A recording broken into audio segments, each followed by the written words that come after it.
ন্যায় নৈন্যায় ধৰ্ম অধৰ্ম নীতি অনীতিৰ সংজ্ঞা কক গুৰুদেৱ সংজ্ঞা জানিছে ন সেয়া কিবা বাৰ্তা শব্দৰ সূচনাংকৰ সতে শব্দৰ কম্পনাংকৰ সতে ধনুৰ গুণাংক মিলাব পৰা বুলি নাই এই প্ৰশ্ন কাকো শিকোৱা নাই মই আজিলৈকে এই শব্দ ভেদী বানৰ শিক্ষা কৌৰৱ বান্ধৱ কোনো নহয় কিন্তু হস্ততে নহলে কাৰ নিক্ষেপিত সৰে কণ্ঠৰুদ্ধ কৰিলে মোৰ আশ্ৰিত চাপদৰ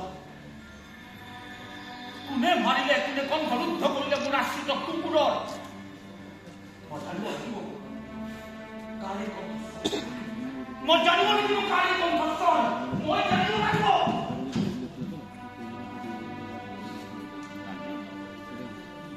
কোন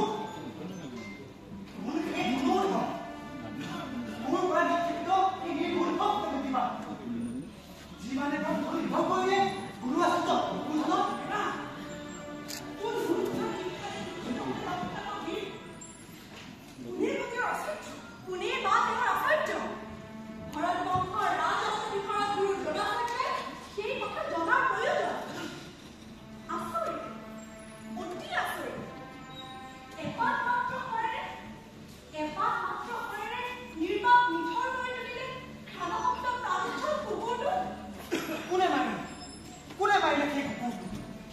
যাৰ সংঘত অস্থিৰভাৱে অগ্ৰসৰ হৈছে আমাৰ গুৰুদেৱ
দীক্ষা অবিহনে সম্পূৰ্ণ হ'ব নোৱাৰি শিক্ষা অস্ত্ৰ চালনাত নিপুণ হৈছিল হাত তাত নাছিল সত্য বিক্ৰয় জ্ঞান ঠিক দুৰ্যোধনৰ দৰে একলব্যৰে এটা চকুত দেখিছিলোঁ মই দাম্ভিক দুৰ্যোধন আনটো চকুত দেখিছিলোঁ দুৰাচাৰী দুঃশাসন আসন্ন ধৰ্মযুদ্ধৰ বাবে প্ৰয়োজন আছিল গতিৰোধ কৰা একলব্যৰ। অন্যথা অন্য শকুনি হৈ কৌৰৱক প্ৰতিৰোধ কৰি তুলিলেহেঁতেন মোৰ ভয় হৈছিল। কাৰণ একলব্যৰ আৰাধনা কৰি মই দেখিছিলোঁ দুৰ্যোধনৰ চকুত সেই কুটিৰ সাহস, মই দেখিছিলোঁ দুৰ্যোধনৰ মুখত বন্য উন্মাদনা, মই ঠিক বুজিছিলোঁ এদিন দুৰ্যোধনে একলব্যক নিজৰ আশ্ৰিত পালিত যুদ্ধাৰূপে কৰি তুলিব আৰু নিক্ষেপিত কৰিব আসন্ন ধৰ্মযুদ্ধত ধৰ্মৰ বিপক্ষে, অৰ্জুনৰ বিপক্ষে। কিদৰে প্ৰতিষ্ঠা হ'ব ন্যায়, কিদৰে প্ৰতিষ্ঠা হ'ব ধৰ্ম, কিদৰে মোৰ আশ্ৰমৰ পৰা কিদৰে মই তোমাৰ পৰা আশা কৰিব পাৰোঁ যুধিষ্ঠিৰ অৰ্জুনৰ দৰে নিষ্ঠা আৰু সততা, কিদৰে?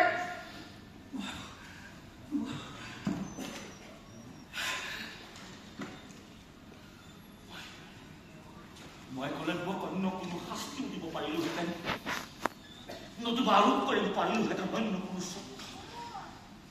নিদিলো কোনো শাস্তি, আৰোপ নকৰিলো কোনো চৰ্ত, কেৱল বিচাৰিলো জগতে জানক, অকৃতজ্ঞ শিষ্য হিচাপে একলব্য থাকি যাওক জনমানসৰ চোখে চোখে। সেইবাবে মই বিচাৰিছিলো এনে ভয়ংকৰ গুৰু দক্ষিণা কোনো গুৰুৱে কাহানিও নিবিচৰা। মই নিশ্চিত আছিলো একলব্য কিদৰে দিবা তুমি নিজৰ আঙুলি কাটি।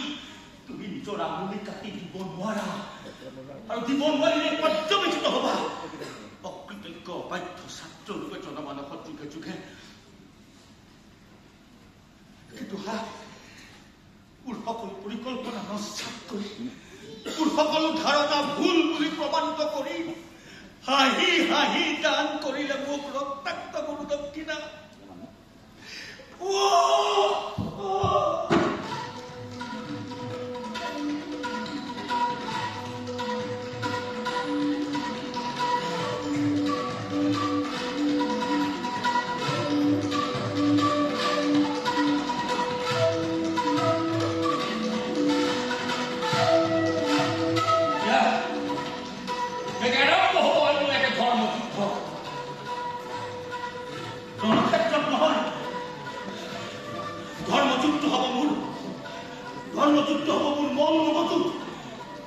মই ভবাৰ ধৰণে একলব্যই মোক সুযোগ নিদিলে জনমানসক তাক হেয় প্ৰতিপন্ন কৰা।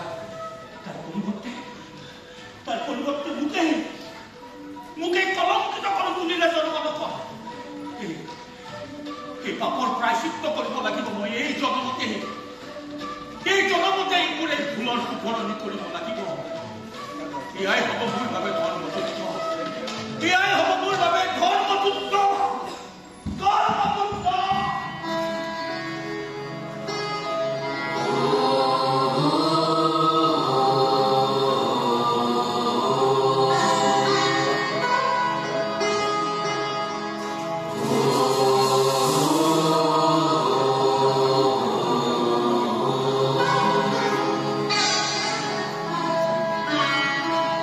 Oh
আজিও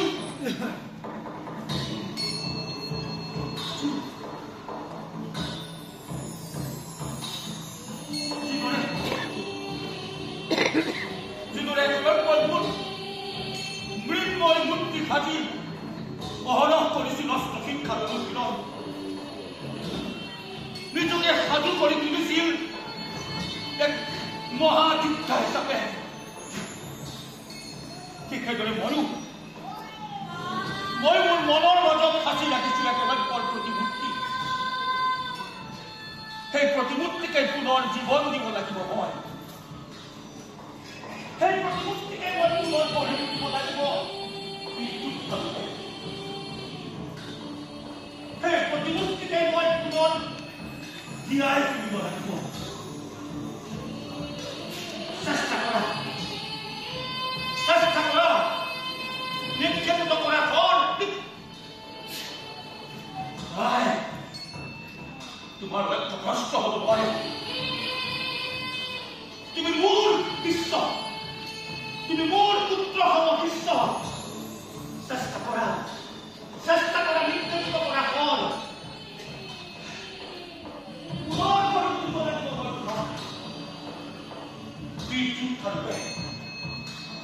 পুনৰ গঢ়ি তুলিব লাগিব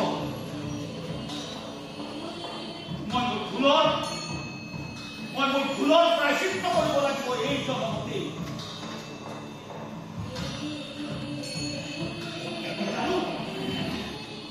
মই জানো সেই যদুপতি তোমাৰ নিৰ্দেশ মতে লক্ষ্য পাইছে নতুন জীৱন তোমাৰ পুনৰ জন্ম হৈছে পাঞ্চাল ৰাজনীতিপদৰ ঘৰত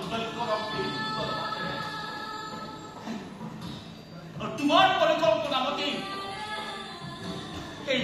সেই পাঞ্চাল ৰাজযুগত নন্দনক অনা হৈছে মোৰ গৃহলৈ অস্ত্ৰ শিক্ষাৰ বাবে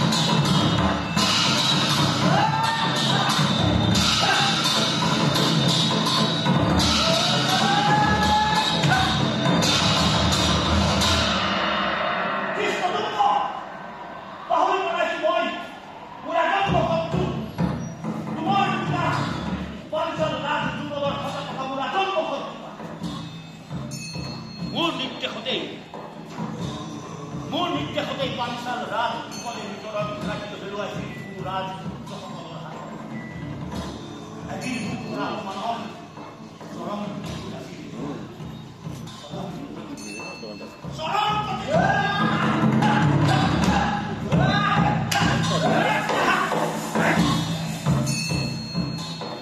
সি অপমানৰ প্ৰতিশোধ ল'বলৈকে মৰণ যজ্ঞৰ মাজেৰে পুনৰ লাভ কৰিছিল মৰণ যজ্ঞৰ মাজেৰে কালৰ প্ৰতিটো চাক নয়া লৈ পাতিষ্ট হৈয়া গধুৰ দায়িত্ব তোমাক মই সাজু কৰি তুলিব লাগিব অৰ্জুনৰ সমকক্ষ কাংগালী ৰূপে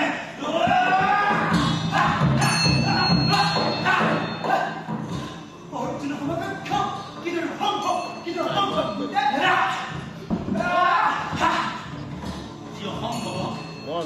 যি অসম্ভৱক এদিন মোৰ সহায় অবিহনে নিজে সম্ভৱ কৰি তুলিছিলা তুমি ক'তা তেনেকুৱা অভিজ্ঞতা সেয়া তোমাৰ কাহানী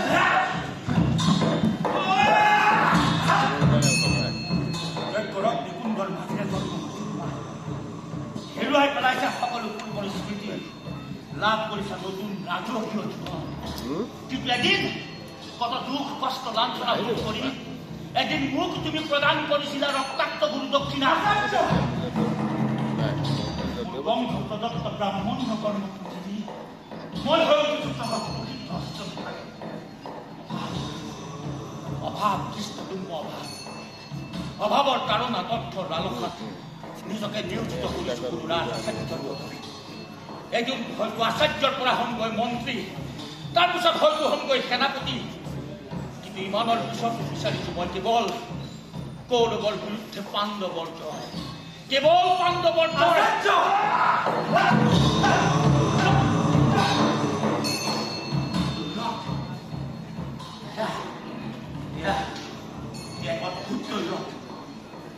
কৌৰৱৰ সপক্ষে দুৰ্যোধনৰ পক্ষত থিয় হৈ যুদ্ধ কৰিবলগীয়া হোৱাটো মোৰ এক অসহায় অৱস্থাৰ নামান্তৰ মাত্ৰ। এয়া এক কীৰ্বত্ত, কীৰ্বত্ত। এই কীৰ্বত্ত ফাঁকি কৰি পাণ্ডৱৰ পক্ষ লোৱা হলে পৰামৰ্শৰ দায়ক মই ন্যায়গ্ৰস্ত হলোহেঁতেন।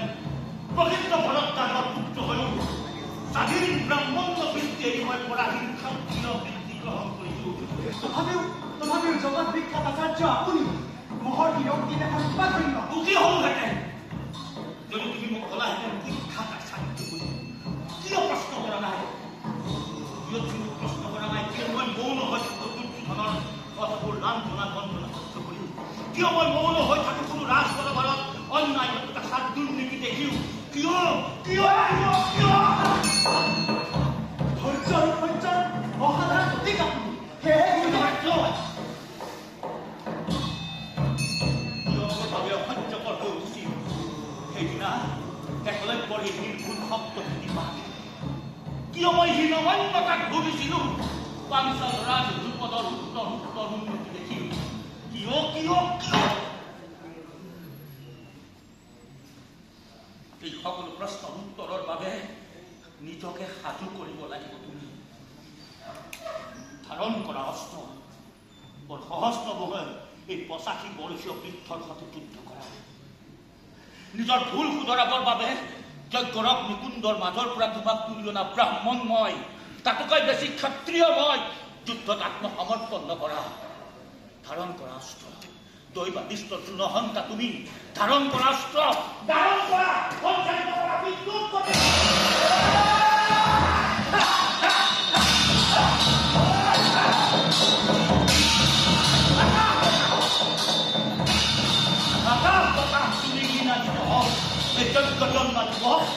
তোমাৰ অস্ত্ৰ বৰ সহজ হ'ব এই বৃদ্ধৰ কৰা কৌৰৱৰ অক্ষহীনী লক্ষ্যহীনী খানাৰ খানা মই উত্তৰ দিয়া সেই প্ৰশ্নৰ গুৰুদক্ষিণাৰ দায়ত প্ৰশ্ন ইতিহাসে যুগে যুগে কৰিব। সহজ নহ'ব। কৌৰৱৰ অক্ষহীনী অক্ষহীনী খানাৰ খানা মই প্ৰশ্নটো উঠি দিব লাগিব।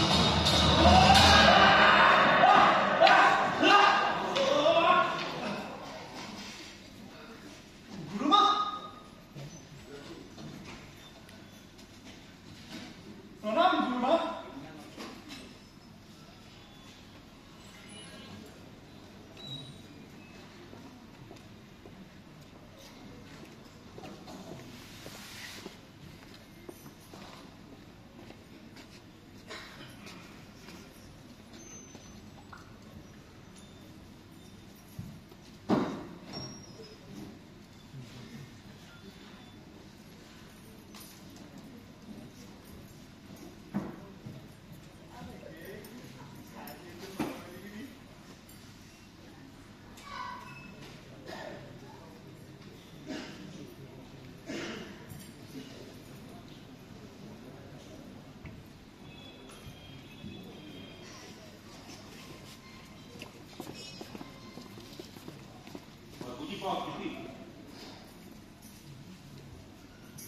মই সকলো বুজি পাওঁ। তোমাৰ উৎকণ্ঠা, তোমাৰ দুশ্চিন্তা মই ভাব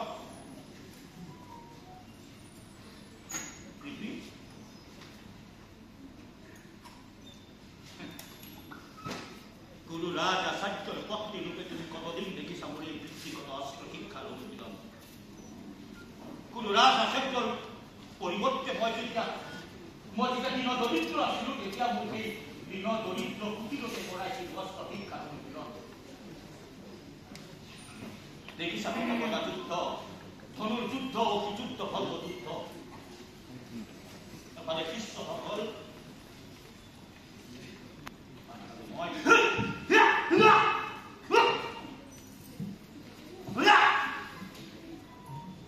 ঈশ্বৰস্ত্ৰ কেতিয়াবা আহি পৰিছে মোৰ কণ্ঠ কৰ্ণনা হৰা হৈ পৰিছে মোক। বিশ্ব ৰাষ্ট্ৰৰ ঘাটত ৰক্তাক্ত হৈছিল মই সত্তা তুমি দেখিছা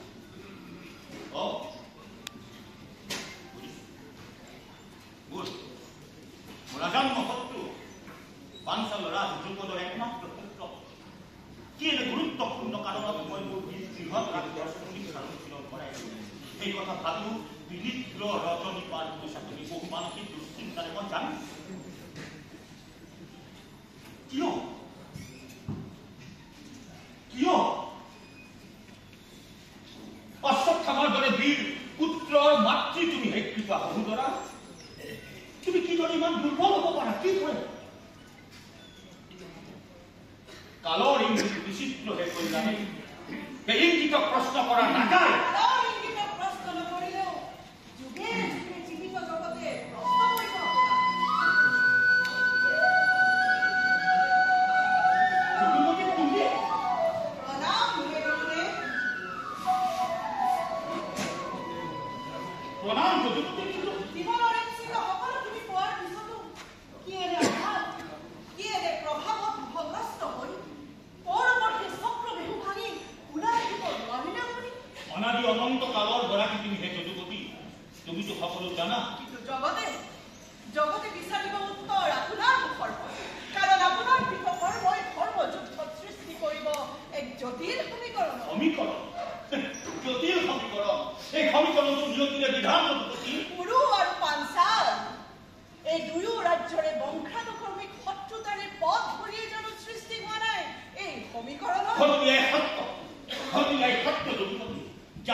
মোৰ প্ৰয়োজন কেৱল কৌৰৱৰহে আছিল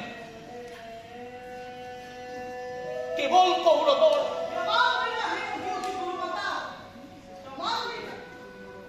জগৎ শ্ৰেষ্ঠ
যুগপতি ভগৱান শ্ৰীকৃষ্ণ নিমিত্ত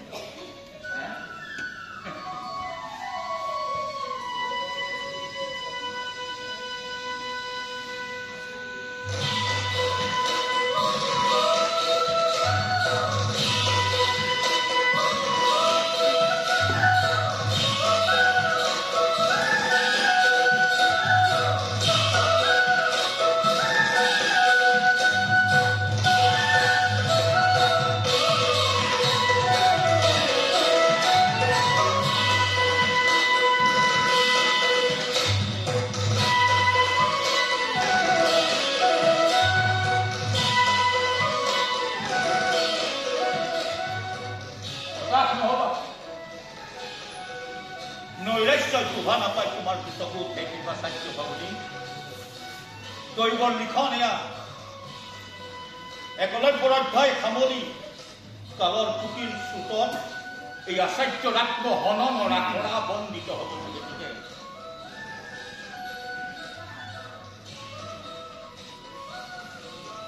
এই আত্মহননৰ আখৰা বন্দিত হ'ব গতিকে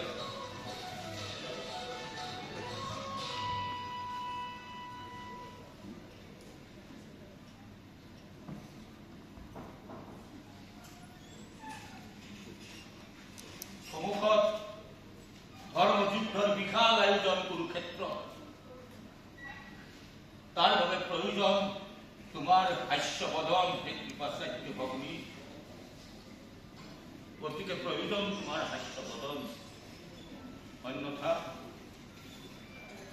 অন্যথা অন্যথা ৰুদ্ধ হ'ব মোৰ মহাযজ্ঞৰ প্ৰস্তুতি স্তব্ধ হ'ব মোৰ মুক্তি কামনাৰ যাত্ৰা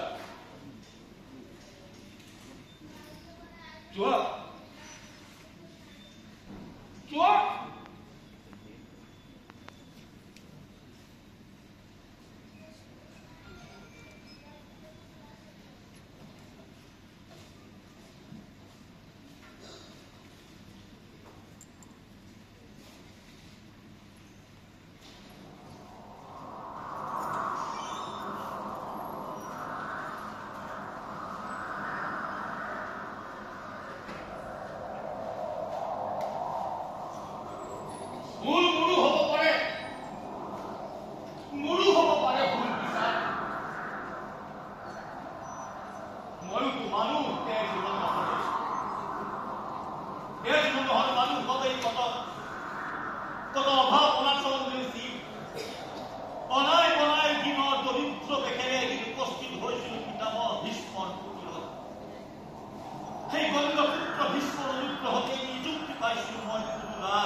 কিন্তু এয়া মোৰ ওপৰত থকা যথেষ্ট নিম্ন নহয়। জ্ঞান, বুদ্ধি, ধৈৰ্য, সহ্য, অধ্যাৱসায়, পৰিশ্ৰম সকলোতে শ্ৰেষ্ঠ অৰ্জুন। সেইকাৰণে অৰ্জুন মোৰ প্ৰিয় শিষ্য। অৰ্জুন, অৰ্জুন পৃথিৱীৰ শ্ৰেষ্ঠ শিষ্য আপোনাৰ ক'ত আছে অৰ্জুন? ক'ত আছে কৰ্ম? ক'ত আছে অৰ্জুন? ক'ত আছে কৰ্ম? ক'ত আছে ধৰ্ম? আৰু এজন আছিল মোৰ প্ৰিয় শিষ্য, যি ধৰ্মৰ সৈতে নাছিল, অধৰ্মক লৈছিল আঁকোৱালি, অধৰ্মৰ সৈতে কৰিছিল নীতি ৰাতি। দুৰ্যোধ, দুৰ্যোধ ৰাজ আচাৰ্যৰ পদবীৰে বিখ্যাত ধন্য আপুনি যাৰ মহাকালীয় ৰণাহৰি অধৰ্মৰ প্ৰতি দুৰ্যোধন, দুৰ্যোধন। অধৰ্মৰ ভংগ দিও নমস্য গুৰু। নমস্য আছিলো জানো মই নমস্য?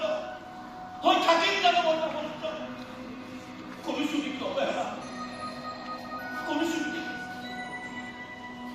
কৰ্ণ, কৰ্ণ পুত্ৰ কৰ্ম, পুত্ৰ নহয়, নহয় গুৰুদেৱ। নহয়। পুত্ৰ কোন তেওঁ?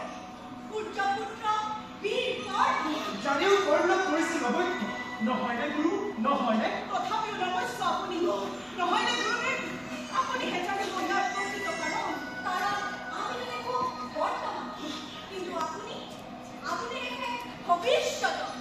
হেৰা কেৱল ভৱিষ্যত।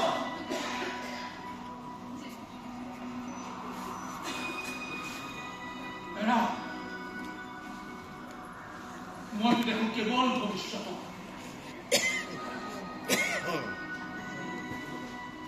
মই দেখো কেৱল ভৱিষ্যত।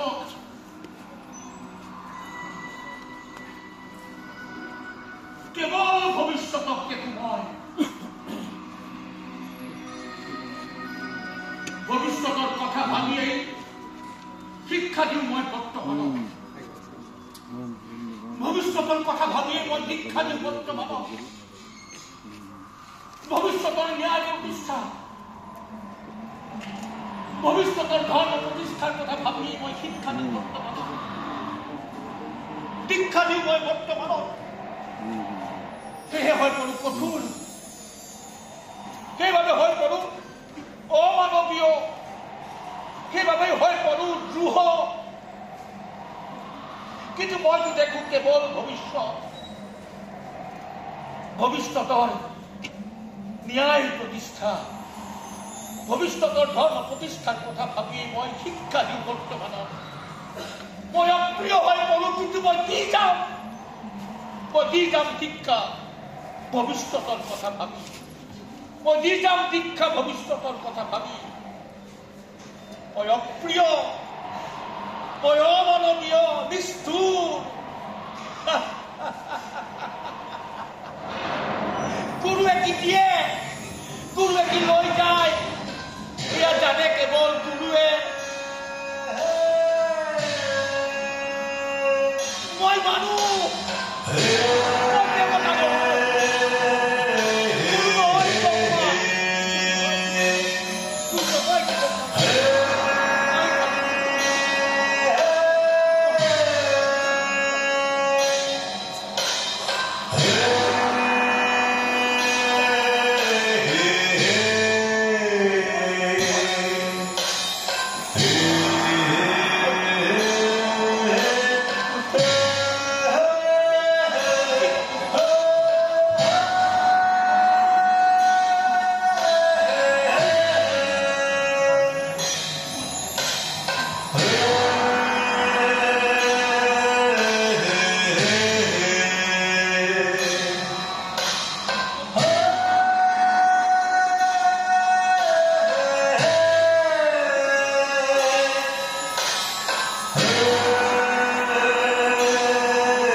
হয় উদ্বুদ্ধ ধ্বংসৰ পৰা সৃষ্টি নয় যাৰ বাবে জীৱনত আমি পলে পলে বুজো তোমাৰ বাবে মনৰ সৈতে যুঁজিব শিকিছো সেই গুৰুৱে তোমাৰ বাবে তোমাৰ বাবে অগ্নিৰ সৈতে খেলিব শিকিছো সেই গুৰুৱে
প্ৰণাম আচাৰ্য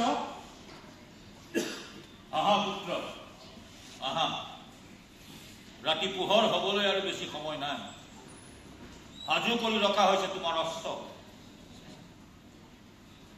সাজু কৰি ৰখা হৈছে তোমাৰ সকলো যাৱতীয় দ্ৰব্য সাজু কৰি ৰখা হৈছে তোমাৰ স্নানৰ বাবে পানী আপুনি স্বয়ং নিজ হাতে এইবোৰ কৰিছে গুৰুদেৱ মোৰ বাবে মইতো নিজে জানো তুমি নিজেই কৰা সকলো অতদিনে এই সকলোবোৰ নিজেই কৰি আহিছা কিন্তু আজি যে তোমাৰ এই গুৰু গৃহত অন্তিম দিন পুত্ৰ মোৰ আৰু হয়তো বহুদিন আমাৰ দেখা সাক্ষাৎ নহব সেইকাৰণে তোমাৰ বাবে অন্ন অশ্ব যোগাৰ কৰাৰ মোৰ ইচ্ছা হ'ল। আৰু কেতিয়াকে দেখা হ'ব হ'ব অতি সোনকালে হ'ব।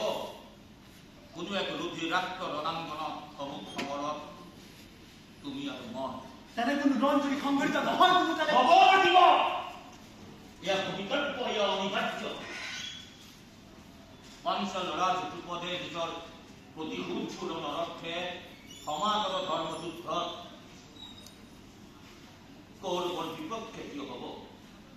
আৰু কৌৰৱৰ পক্ষত যিহেতু থাকিম মই, মুখামুখি হ'ম তুমি আৰু মই কুৰুক্ষেত্ৰ সন্মুখ সমৰত। কিন্তু মনত ৰাখিবা, তোমাক অতি সহজে মই সেই যুদ্ধত উত্তীৰ্ণ হ'বলৈ নিদিম। তাৰ পূৰ্বে চাম মই দিয়া অস্ত্ৰৰ সফল প্ৰয়োগ তুমি কৰিব পাৰিছা নে নাই, বুজিলা?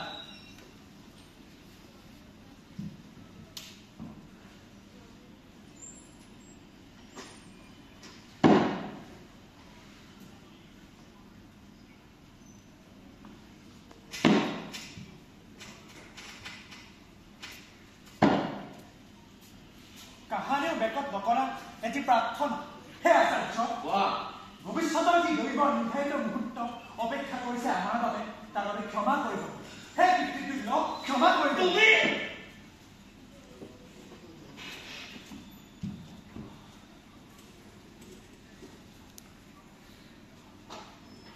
আগতে কোৱাৰ সাহস হোৱা নাছিল, আজি কলো। তুমিও মোক ক্ষমা কৰিবা হে পুত্ৰ। আপোনাক ক্ষমা? কিহৰ ক্ষমা?